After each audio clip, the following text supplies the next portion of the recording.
Okay, one question kanina, naibato lang po naman sa akin ng konti. Pero hindi ko po sinagot ng direkta. Pero sabi ko, depende. Ano bang klase at kung paano mo ito pinapabayaan na mag-penetrate sa utak mo. Ito po yung tungkol sa mga... Actually, it's not necessarily horror movies. But yung mga figures... Mamaya kwento po ako sa inyo. May mga parang mga na-form sa isip mo na dahil lagi mong pinapanood. Example po, horror movies lang po ba? Hindi, halimbawa, mahilig ka sa mga Korean novelas. Nawawala ka na sa reality. May kapitbahay kami, wala na sa realidad. Puro yun na lang ang ano niya, ang focus niya. Wala na sa reality. Maski naglalabas siya, nagluluto siya, yung cellphone niya kasama, nanunood ng mga Korean novelas. Ayan po, I mean, I'm not against anything like that. Okay? Ako, minsan lang po ito, aminin ko po sa inyo, Pinoy creepypasta, I'm a big fan. Mga ilang taon din po ako noon. Pero ngayon, pahapyaw-hapyaw na lang po ako. Tsaka yung Malik Mata. Okay, Van Malik, no? Minsan nakikinig po ako niyan. Nakakatuwa lang naman kasi yung mga ano. Kasi daddy ko marami experience sa mga medyo kakatwa na pangyayari. Pero alam ko familiar spirits lahat yon. Hindi po siya, you cannot say na, namatay na yung mahal mo sa buhay. Then, apparently, makikita mo, nakaharap na sila sa'yo. Sila yon. No, hindi na. Mga evil spirits po yon. Mga familiar spirits po yon. Pero ngayon, hindi na po ako nag-click-click na mga ganyan ngayon dito. Mas nakikinig na po ako ng mga preachings.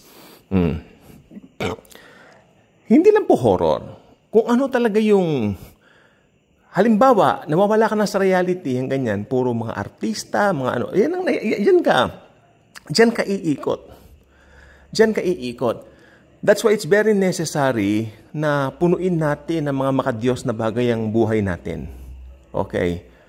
Ligtas na po tayo, ha? Maski makinig ka ng horror, manood ka ng horror, ligtas ka pa rin kung believer ka. Pero ito lang po sasabihin ko, alam mong sabihin ko po sa inyo, bilang believer, mas hinahanap ko na yung mga bagay na makatiyos.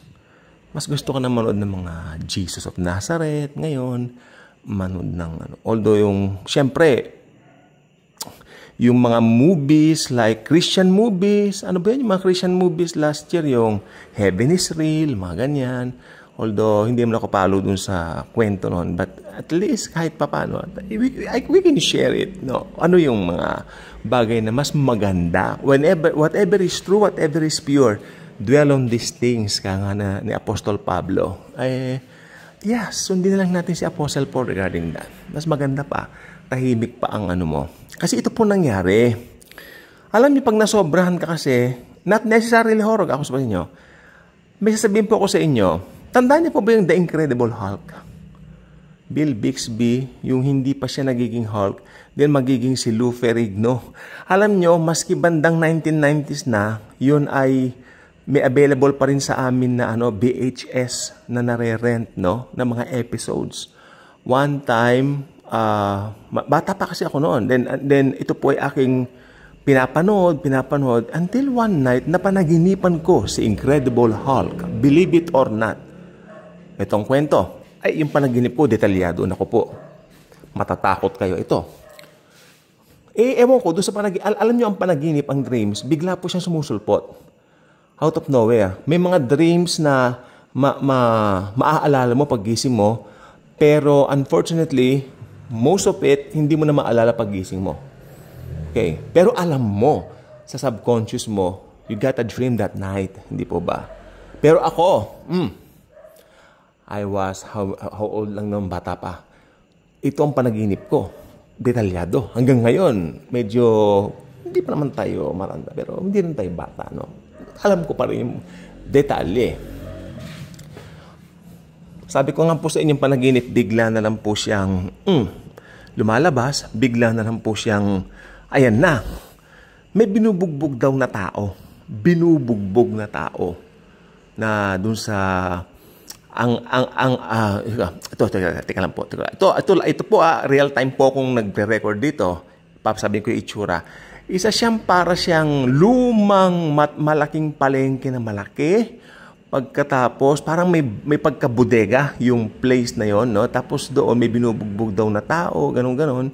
Pagkatapos, tinignan ko yung tao. Yung mata raw niya naging green. Ting! Gumanon na.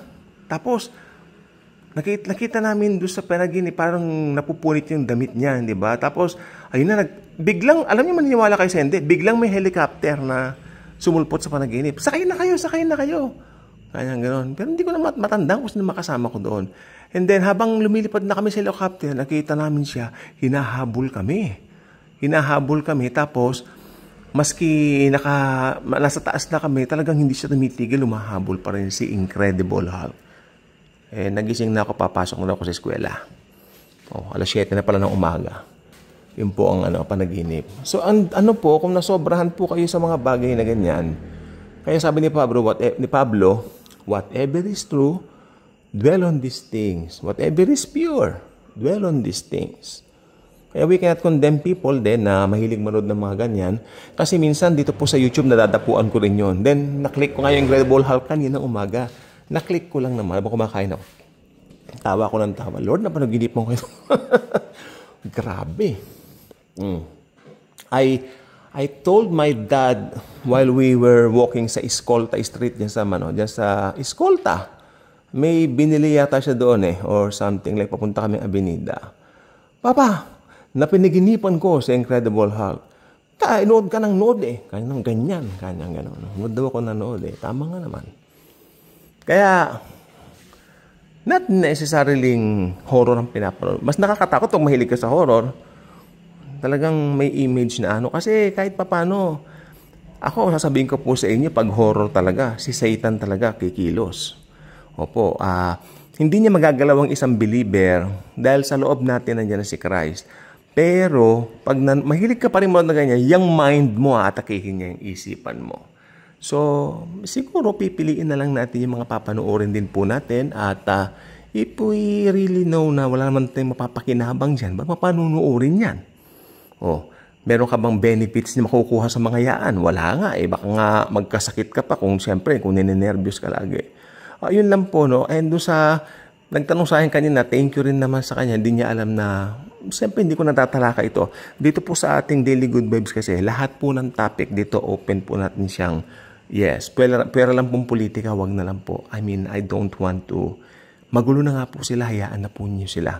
Basta tayo, yung mga, kung saan tayo mag-grow sa Panginoon, sa kanyang biyaya, doon po tayo mag-dwell. God bless.